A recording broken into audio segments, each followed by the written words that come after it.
Hello, hello, hello. Hi, Mr. Adrian. I'm so excited that we are connecting. You are such a dear friend to me in my personal life, but I am excited that we are ironically taking some time out to do a career coaching testimonial. So you were a recent client of Evolve Career Confidence Coaching, and I would love to celebrate with you because, I wish I had a bell here or something that you landed a job and your career journey has been so interesting. It's just unique. And I think that the stage that you're in right now, it is worth sharing the success that we've had working together, but also just the success that you're having in your career life. So how you feeling? Just I want to kick it off with how are you feeling? What recently happened? What are we here celebrating? Like, tell me a little bit about that. And then I'll kind of dive into some more formal testimonial questions. You got it. So yeah, I'm feeling great in large part thanks to you, Miss Jessica Samuels. No, we've been really close friends for a long time. Won't go into all the history, but just recently in the past month, we're doing this March 4, and as little as about 4 or 5 weeks ago, a company had approached me. So real estate education. Information and publishing company had approached me, a very good reputation, and knew of the owners for a long time, and they'd approached me. We started some preliminary chats, not necessarily for a job application per se, but the situation kind of unfolded that they were looking for a director of operations or a COO type position, and it was a need. They're a growing company, just growing like leaps and bounds year over year. And it was very obvious to them that they needed someone in this capacity, probably around Q2 or Q3 of this year.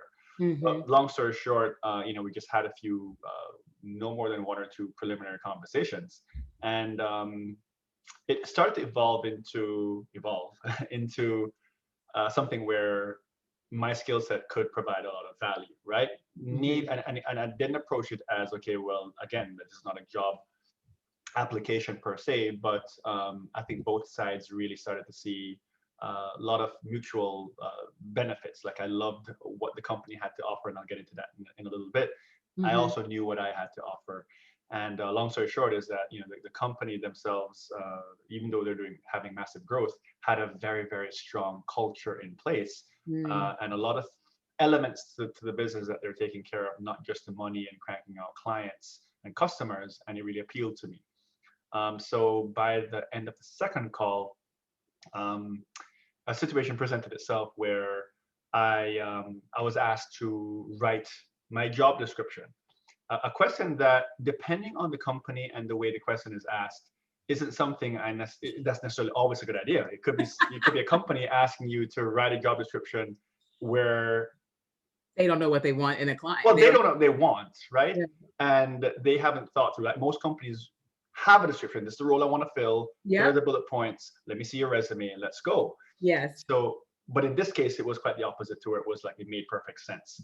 And that Because made sense myself, for you because you're an entrepreneur, right? And you, again, right. yeah, yeah. So I'm an entrepreneur, and I've never held the title COO or director of operations, but in two or three of my other ventures in the past, I had worn that hat, right? So and my skill set um, lays very well to taking care of that, but it's really hard to be that operations director and be the lead marketer, and to be the lead salesperson, and to be the funding. So essentially it made so much sense that I have the skill set that's needed to help this company. I knew the industry, and I welcome the challenge.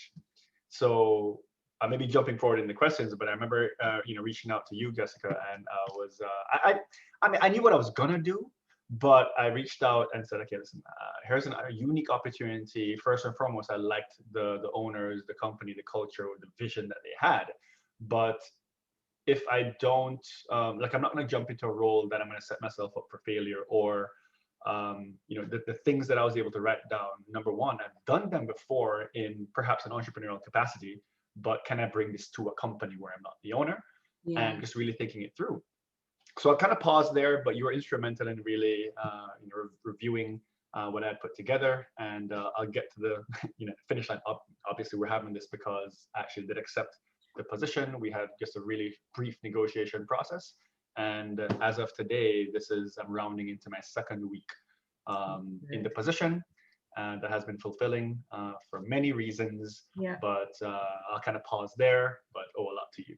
Love it. Love it. And I think that the big piece around, when the coaching was taking place between us, it was, how do I keep the freedom and the flexibility that I love about entrepreneurship, but how do I find a role that allows me to bring my genius zone forward and to allow me to feel valued and recognized in an organization that needs my skills, so that I'm feeling like I'm adding right to something beyond just my entrepreneurial endeavors. And the question really, where we stayed for a few weeks, if not months, was, do I entertain a corporate job? Do I even take, can I do this Right. and get some fulfillment in the operations role as an entrepreneur? And have I not found that niche yet to get that fulfillment? Or do I entertain a role with another organization that has the culture, that has the standards that I want?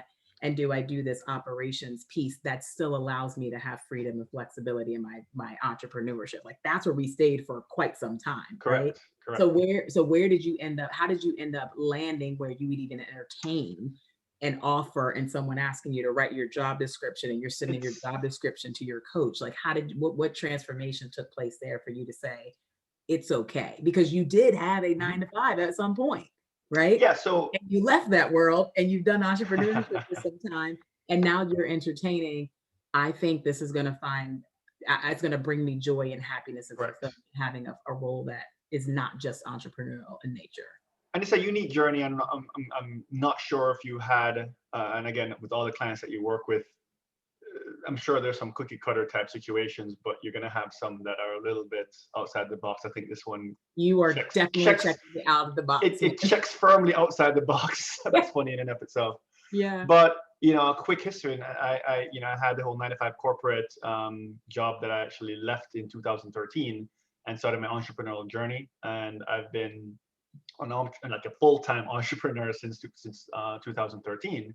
And at the peak, I was owner or part owner in 3 different businesses, 2 in the real estate investing space. But at the same time, one of the challenges is, and I won't delve too much into this part of it, but challenges from the entrepreneur side, and I'm sure you have clients who are or have been entrepreneurs as well, is there has to be a root passion for what you're doing as an entrepreneur. Of course, money is important, but it's not the only thing.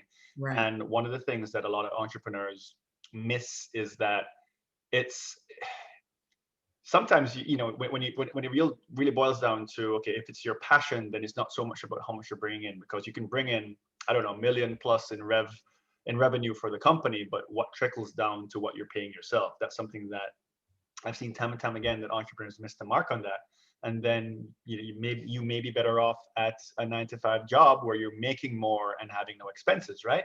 Right. The flip side is that the entrepreneurs are willing to make that, not sacrifice, but if it's something you're really passionate about doing, then the money will come and you'll deal with the lean years because you're building it. The scary part is that if you're doing it for something you're not truly passionate about, the question starts to creep in your mind. And not that was the case for me necessarily, but at the same time, the skill set that I brought to my companies in the past, always had, and I never used the word operations per se, but at the end of the day, I'm just, Jessica, you and I are, and we can go into our history in terms of how similar we are, but it boils down to we're very systems oriented thinkers, right? And it doesn't mean that we can't think outside the box and problem solve, but at the root of how we operate our daily lives is very systematic. And I can't help but think we're such close friends, but we lock something in the calendar, we'd have to reschedule a few times, and that like we don't just leave it to chance that, are we talking at 2? Are we talking at 3? We put it on the calendar. Yeah. And these are things that I've always done willingly for my old companies, but at the same time, this is something that can provide value to someone else as well. So the struggle I had was, and I had 2 or 3 other companies approach me in a not too distant past, right? And not for nothing, but they were either not the right opportunities or not the right compensation, or not just overall not the right fit for what I wanted to do. And then, but before this year, I wouldn't even entertain these discussions because I'm an entrepreneur. I've got my businesses. I don't want to think about someone trying to headhunt me. I'm flattered, but it's not what I want, right? And Yeah, it wasn't. I'm like at some point it was ego based, where it's it like, was. oh, I Yeah, don't yeah, want to work for someone else. But later on, it was just I didn't have time for that. And now it took a while, and you and I talked back and forth, but it's okay. Like, and there's no shame or it's not even shame. I don't even know why that word comes into play. But if Mhm. you do Well, we've work been for in the another company, entrepreneur game for a while, right? And so when you go and jump right, into the entrepreneur game, it's like F 9 to 5s. We don't do that, right? Like we're right, free. right. And I think so for this situation. So the question you asked me was, it's not quite that okay. And by the way, there's no shame in taking a 9 to 5 to where you go work for the man and you just collect your paycheck. No shame in that if it's your calling, so to speak. And that Yes. was not the situation at all. It was a situation that unfolded that offered a certain degree of flexibility. And I use that word very cautiously because at the same time, I do know what my number one priority and focus is going to be, and whether it's me or anyone else, and if they're their clients, like if you're going to position yourself to have a job or a vocation that you want to do, you put your all into it, right? But at the same time, that entrepreneur side of me, and it spoke really loudly in the last few months because it's like, am I really entertaining working for another company? But Yeah. I preserve some of that entrepreneurial ability where there's no conflict of interest, conflict of time, and one of the biggest things is I used to be in charge of all the operations of my other real estate companies. Yeah. I'm not quite doing it in that flavor anymore, but there's no way you could be in charge of operations of two companies. Yes, we know a situation where someone pretended to wear that role for two or three Yeah. companies, and Yeah. that's just it's nonsense, It doesn't work. So all that being said, I got to that position where it just it felt right because and it escalated pretty quickly, but you can tell a lot from the uh, in this case the owners of the company who valued what I brought to the table. I Yep. liked their vision, I liked their culture. I saw where they needed help, and it just felt like a slipstream to where, you know what, this makes sense. And that's what led me to kind of reach out to you because I could have easily just whipped this together and moved along and probably still be in the same position. But at the same time, it helped to provide a lot of clarity Mm. um, for someone kind of mulling whether I wanted to go in that direction or not. So, Yeah. And let's talk about that. We had several coaching sessions, but one of the most unique experiences was you getting the opportunity to write your job description. And so correct. you did an amazing job with putting forth what you thought your talents were, your strengths were, even designing your own title and the work that you would be doing. And more importantly, how this consulting position can turn into something full time permanent if you choose to, right? So we really talked So, about the flexibility there. So what ended up being your title? What is your role? Describe what you're doing really in the company, sure, in the compensation package, because we did have to do some like salary negotiation and comp stuff, right? Like sure, where did you land at that, and how satisfied are you with what ended up being the result? sure.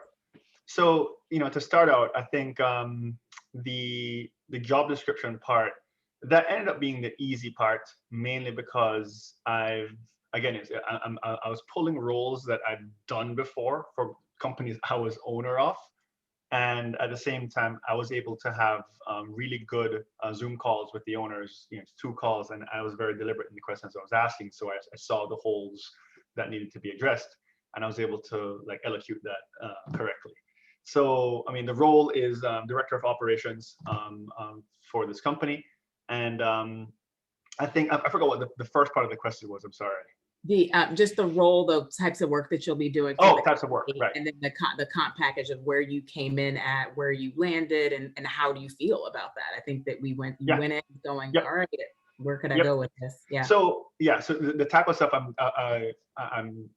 gonna do. I'm already doing in the midst of doing is if nothing else, and I think words matter, right? And I think some of the words I use for the job description, it's really, and quite frankly, this is what any good COO or director of operations needs to do, is to help get the owners out of the weeds.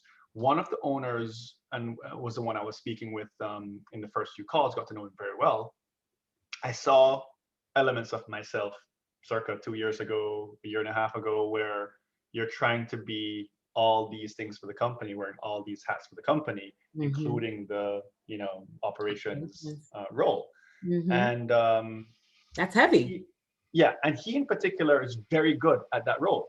The problem is that he's also expected to perform at a high level on these other things that drive the company forward, and he's been Yeah. doing it, but something's got to give.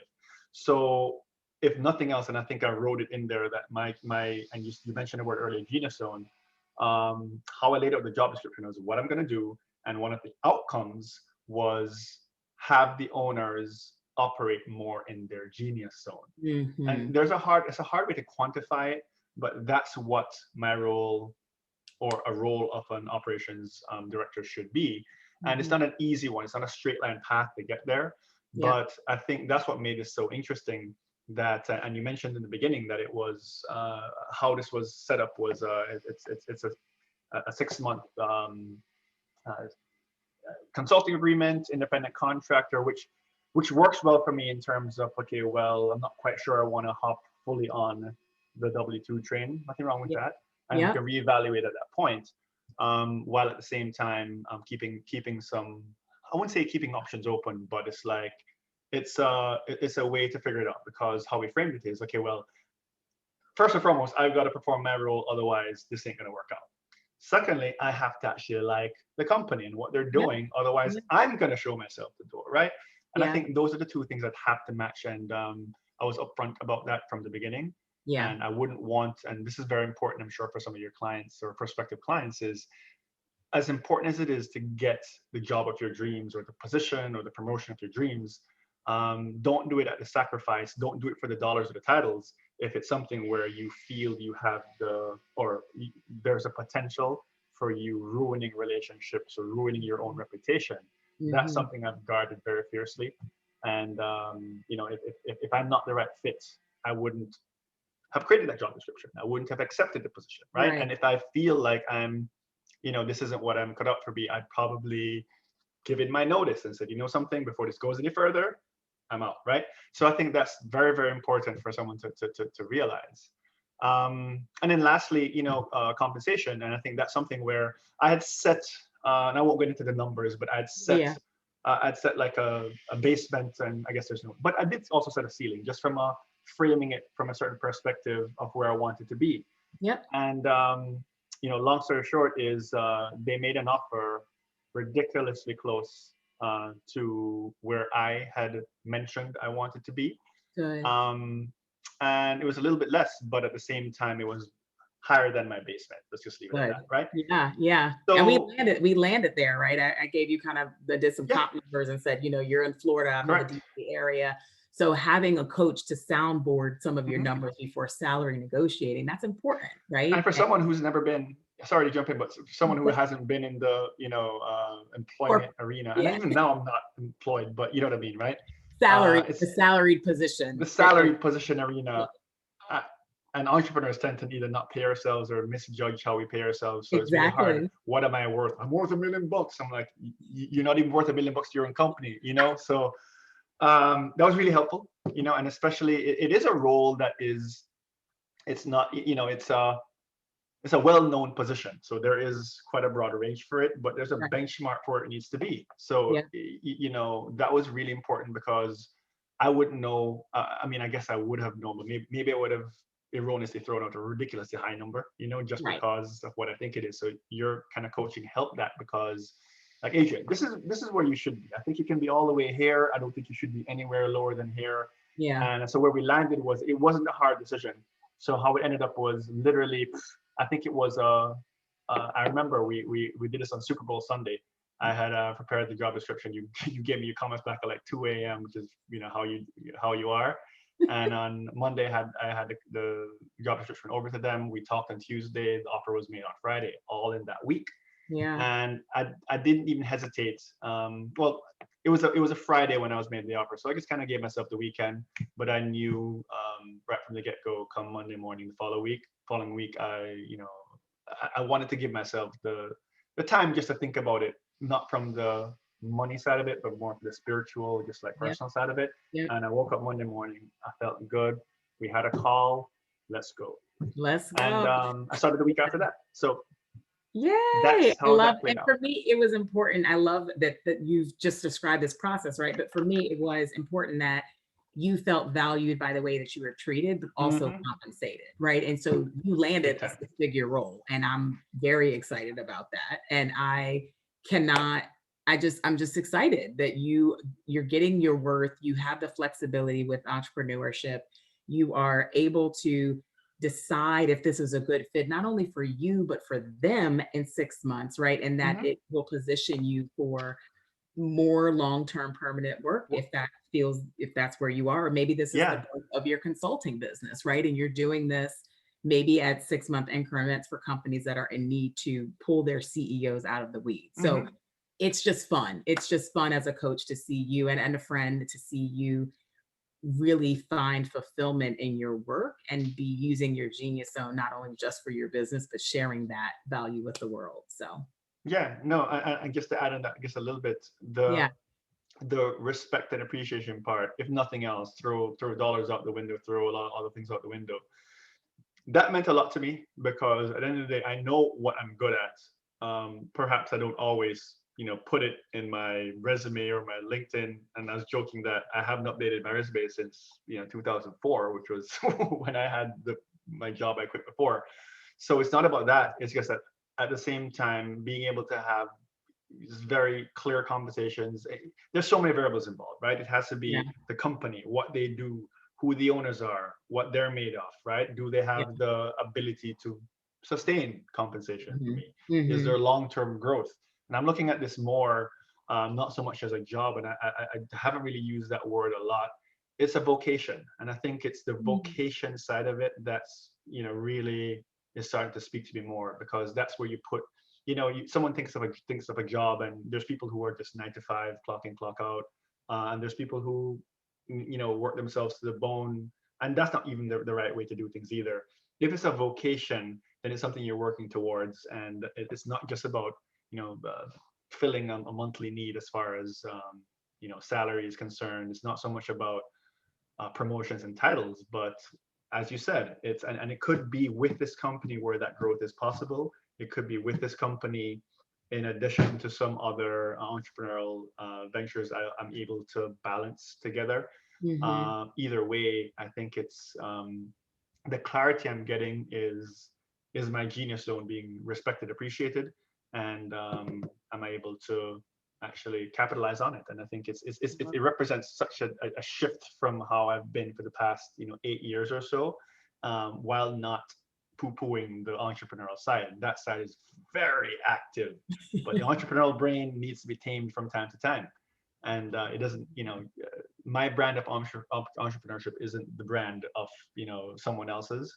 And when opportunities come your way, I can't help but think of I get the story wrong all the time, but the story about the guy who's stranded on a rooftop in a flood. I think you know the story. Yeah. And then he prays to God and says, please save me, right? And God said, and then helicopter comes by. He says, no, God's got me. A boat comes by. He'll save you. God's got me. XYZ officer, he drowns, dies, goes to heaven, asks God, what the hell Why happened? save me? He's like, I sent a helicopter, a boat, etc. It didn't go on them. So I think this is one of those situations where entrepreneurs are looking for the clear sign from God as opposed to there's things that come across your way. Mhm. Hop on. If you don't like it, hop back off. That's And deep. I think this kind of how this feels on the front end of it.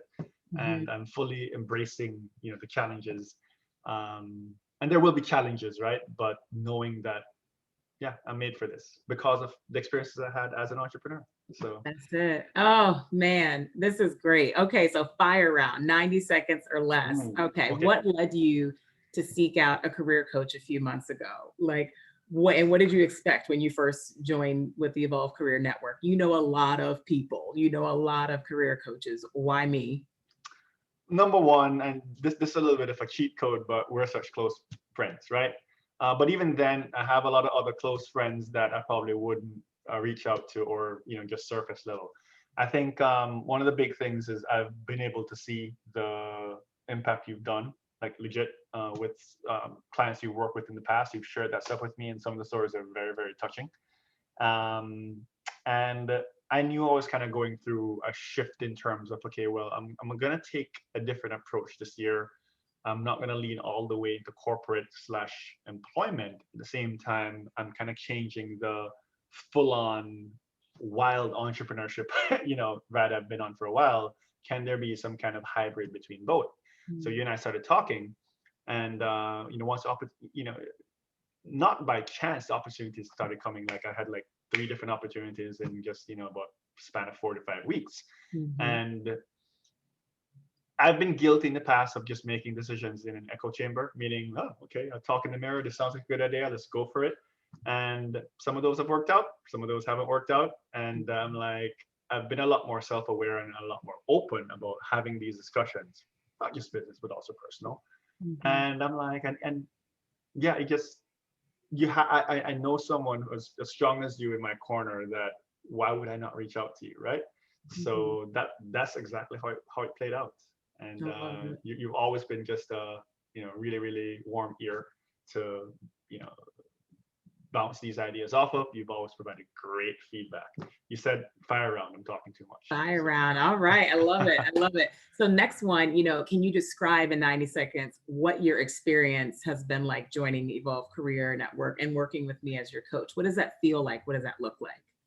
what does it feel like? I think it feels like like an arm around your shoulder.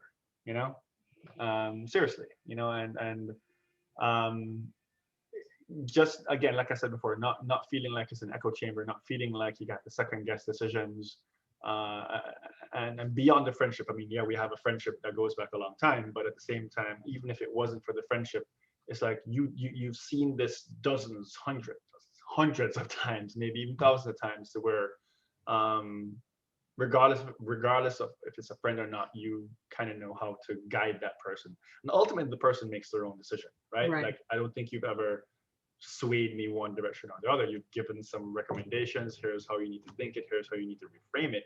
But I think it's just more. I don't know. It's that safety net, that arm around the shoulder. That okay, in case I have a little bit of a panic attack, anxiety, indecision, your phone call or text away. I love that. I love that. I'm glad that I could be that arm for you and many other clients. And so, last question for you. A lot of people struggle with their careers, struggle whether they do the entrepreneur journey, right? Whether Mm-hmm. I stay in 9 to 5, whether I go back to 9 to 5, whatever their decision is that they have to make. And a Mm-hmm. lot of them would benefit from having a career coach. So Totally. some of them don't make that investment in themselves for a variety of reasons, right? I don't want to open up. I don't want to invest the dollars. I don't want to invest the time. Mm-hmm. I'm stuck, whatever it may be. What would you say to that person that's on the fence with working with Evolve Career Coaching There's Network and hiring Jessica as a coach? What would you say to them? there's twofold answer. One, if you're talking to the entrepreneur, you left one out. It's the ego. It's the No. ego that stops them from even entertaining that. Okay, so I'll Yeah. start with that, and the second part would be just in general, what benefit would a career coach be? From the entrepreneurial side, is everything you said before. The ego stops you from saying, okay, well, I don't need a career coach. And by the way, like it's not just about getting a promotion, getting a job. It could be getting some more clarity Right. while being an entrepreneur, because you think about it, you're an employee of your own company. If I own a real estate company, guess what? I'm also the head salesperson, I'm the head marketing person, I'm all of these things. Do I have clarity on which one I want to focus on? That's career coaching. So I think, I'm not sure if that was ever brought up in the past, but that's something that um, entrepreneurs listening to this should listen to. That it's not about like forget my situation. Again, that's kind of like a hybrid type situation for me, as far as entrepreneur or uh, salaried job slash employment. But uh, do you have clarity? That's why I use the word vocation. The business that you're running, hopefully only one, but if there's multiple businesses that you're running, do you have clarity? That's something that I know you, Jessica, can help them with. God knows we've had conversations on just the entrepreneurial side about it too. Yeah. So this is not just about this last chapter as Love we're that. recording this. But generically to everyone else, it's the same thing. Like forget entrepreneur labels, employee labels. Sometimes you do need, and I use the word echo chamber, don't focus on an echo chamber, which isn't just yourself but just your family, your spouse, and these are great feedback. And if you happen to have a spouse or family members who can give you honest feedback, critique, all of the above, great. Then maybe perhaps you don't need a career coach. But the truth is, sometimes that person is too close to you to want to tell you the good things that you want to hear. That and ultimately, does that person, your spouse or otherwise, have the track record, the experience, seeing Yeah. this many times? I have a lot of other friends who I also consulted as well. But at the same time, when it comes to the specific career slash vocational side, I'm talking to yes. So that's what I tell them. Like, don't leave it up to chance to um, figure out what you're gonna do. Yes, you got to figure out how you're gonna make money or make more money or get a promotion, but your vocation is so important. That Yes. this is how you're spending your time, and if it's not aligned with where you need to be, then it definitely helps to get counseling, coaching from someone who understands that side Yeah. of the business. You can say that again. There's a lot of honorary career coaches out there, but they are not credentialed and they do not have the expertise as I do. So I That's will right. leave it at that. But thank I'll you vouch so for much. that. Yeah, Adrian, thank you. So proud of you. So excited for this new chapter. You already went on a little business trip and Oh got yeah. relationship bonding. And I'm so proud of you. And I can't wait to see how this new chapter continues to bring joy and clarity to your, not only your vocation, but to your life, your personal life as well. So just, I'm cheerleading you all the way to the finish line, to the next round. It's going to be exciting to see where this goes. Always appreciate you, Jess. Thank you. All right. I'll catch you later. All right. Bye.